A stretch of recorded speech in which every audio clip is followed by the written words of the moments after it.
আজকে শেয়ার করব একটু ভিন্ন ধরনের পিঠা রেসিপি। বাইরে অনেক গরম পড়েছে, তাই ভাবলাম একটু তেল ছাড়া কোনো কিছু করি। তো তেল ছাড়া এই পিঠাটি হবে। আমি হাফ কাপ পরিমাণে এখানে পানি দিয়েছি, 1/4 কাপ চিনি দেবো, সামান্য একটু লবণ দিয়েছি আর দিয়ে দেবো একটা ডিম। ডিম দেওয়া হয়ে গেলে এখানে সামান্য একটু ফুড কালার দিয়ে দিচ্ছি। আপনারা চাইলে কিন্তু এই কালারটা বাদ দিয়েও কিন্তু পিঠাটা বানিয়ে নিতে পারেন। এবার হচ্ছে এভাবে করে মিক্স করে নেব। মিক্স হয়ে গেলে এইখানে দিয়ে দিতে হবে 2 কাপ পরিমাণে ময়দা। চাইলে এটা আটা দিয়েও করতে পারেন, চালের গুঁড়া দিয়েও করতে পারেন। তো আমি ময়দা দিয়েই করছি। 1 কাপ দিয়েছি, দিয়ে এবার এভাবে করে চেলে নিচ্ছি। এবার হচ্ছে আরও 1 কাপ দিয়ে দিব। দেওয়া হয়ে গেলে এইভাবে করে চেলে নিতে হবে। চালা হয়ে গেলে এগুলাকে ভালোভাবে করে মিক্স করে নিতে হবে। তো আমি এভাবে করে মিক্স করে নেব। মিক্স হয়ে গেলে এটাকে আমি এভাবে করে হাত দিয়ে মথে নিচ্ছি। এবার হচ্ছে 20 মিনিটের জন্য এটাকে রেস্টে দিতে হবে। আমি 20 মিনিটের জন্য ঢাকনা দিয়ে ঢেকে এটাকে রেস্টে দিয়ে দেব। এবার লাগবে আমাদের ছানা। তো আমি এখানে হাফ কাপ পরিমাণে গরুর দুধ ছানা বানিয়ে নিয়েছি আর দিয়ে দিব এখানে খেজুরের গুড়।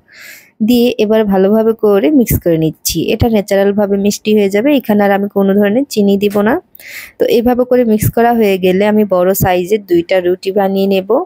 তো বানানো হয়ে গেলে এইভাবে করে গিলাস দিয়ে কেটে নিতে হবে। তো ছোট সাইজ করে আমি কেটে নিচ্ছি। সবগুলা কিন্তু আমি একইভাবে কেটে নিয়েছি। এবার হচ্ছে এভাবে করে একটার উপর একটা দেব। তো আমি 4 ভাঁজে ভাঁজ করে দিচ্ছি। আপনারা কিন্তু এর বেশিও করতে পারেন আরো। তো এইভাবে দেয়া হয়ে গেলে এবার যে ছানাগুলো আছে, ছানাগুলো আমি মাঝখানে এইভাবে করে দিয়ে দিচ্ছি। তো সুন্দর করে এইরকম করে দিতে হবে। এবার হচ্ছে এভাবে করে ঘুরিয়ে দেব। দেয়া হয়ে গেলে এবার হচ্ছে আমি এভাবে করে দিচ্ছি। একদম বানানো এটা সহজ। তো এইভাবে করে ঘুরিয়ে দিলেই দেখবেন যে এটা একটা গোলাপ ফুলের মতো হয়ে গেল। দেখতে কিন্তু খুবই সুন্দর লাগছে।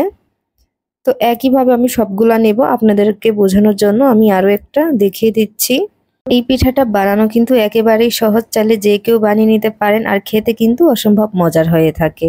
তেল ছাড়া, আর বাইরে কিন্তু অনেক অনেক গরম পড়েছে, তেল ছাড়া খাবারটা খাওয়াই ভালো। বিকালের নাস্তায় আমি কোনো রকমের তেল রাখতে চাচ্ছি না, তাই আমি এইভাবে করে এই নাস্তাটি বানিয়ে দিব।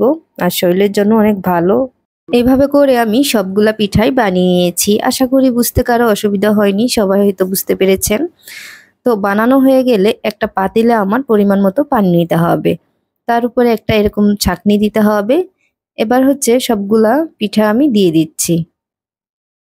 দেয়া হয়ে গেলে ঢাকনা দিয়ে ঢেকে দিতে হবে। তো এইটা কিন্তু সিদ্ধ হতে খুব বেশি সময় লাগবে না, 4 থেকে 5 মিনিট সিদ্ধ করে নিলেই হবে। তো 5 মিনিট পর আমি নামিয়ে নেব। খেতে যে কি পরিমাণের মজা এটা আমি বলে বোঝাতে পারবো না। আপনারা যদি বানিয়ে এটা খান তাহলেই বুঝতে পারবেন এটা কতটা পরিমাণের মজা, আর শরীরের জন্য কিন্তু খুবই ভালো। কোন জায়গা থেকে ভিডিওটি দেখছেন অবশ্যই কমেন্ট করে জানান, যাতে করে আপনাকে ধন্যবাদ দিতে পারি। এবার হচ্ছে এখানে দিয়ে দিতে হবে খেজুরের গুড়। তো আমি এইভাবে করে খেজুরের গুড় দেব। তো এইভাবে করে দিয়ে যদি খান খেতে অসম্ভব মজার হবে। তো কি যে পরিমাণের মজার এটা, তো আমি এইভাবে করে সবগুলাতে দিয়েছি। সবাই ভালো থাকবেন, সুস্থ থাকবেন। আল্লাহ হাফেজ।